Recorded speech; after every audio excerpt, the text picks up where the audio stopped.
বিসমিল্লাহির রহমানির রহিম। আসসালামু আলাইকুম। হ্যালো গাইস, কিচেন আজ আপনাদের সবাইকে স্বাগতম। আশা করি আপনারা ভালো আছেন। আল্লাহর রহমতে আমিও ভালো আছি। নতুন এক রেসিপি বানাবো, পালং শাকের পকোড়া। এখানে আমি একটা গাজর নিয়েছি আর এক মুঠো পালং শাক নিয়েছি। এখন এগুলোকে আমি কেটে নেব। এটাকে আমি বটি দিয়ে কেটে নিয়েছি, আপনারা চাইলে ছুরি দিয়েও কেটে নিতে পারেন। দুটো আলু, সাথে দিলাম গাজর, লবণ দিয়ে মেখে নেব। মেখে এগুলো নরম করে নেব।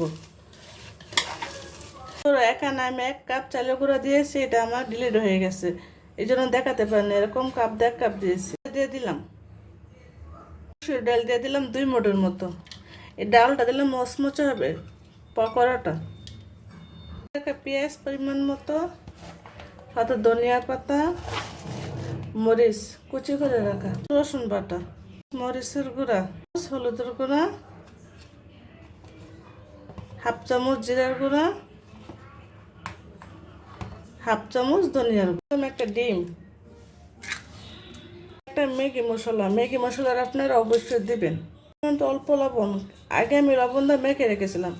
এখন সব উপকরণগুলো আস্তে আস্তে আমি মিশিয়ে নেব। কোনো পানি অ্যাড করতে হবে না। পালং শাকে যে পানিটা আছে এটা দিয়ে সবগুলো মাখা হয়ে যাবে সুন্দর করে। বন্ধুরা, কত সুন্দর মাখা হয়ে গেছে। এখন আমি রেস্টে রাখবো 10 মিনিটের জন্য। ফিরে আসলাম আমি 10 মিনিট পর। এখন আমি পালং শাকের পকোড়াগুলো বানিয়ে নেব। কড়াই বসিয়ে নিয়েছি, পরিমতো সয়াবিন তেল দিয়েছি। তেলটা গরম হয়ে গেছে, এখন আমি পকোড়াগুলো ভেজে নেব। আপনাদের শেপ মতো দিয়ে দিতে পারেন।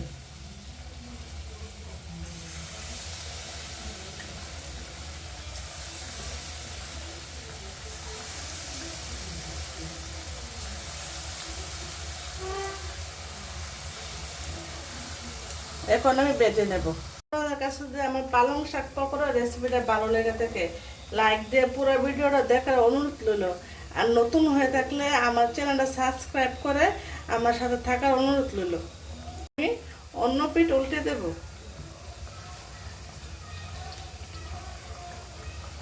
এই পাকোড়াগুলো খেতে অনেক স্বাদ হয়। ভাজা হয়ে গেছে, এখন আমি নামিয়ে নেব। নামিয়ে বাকি পকোড়াগুলো ভেজে নেব।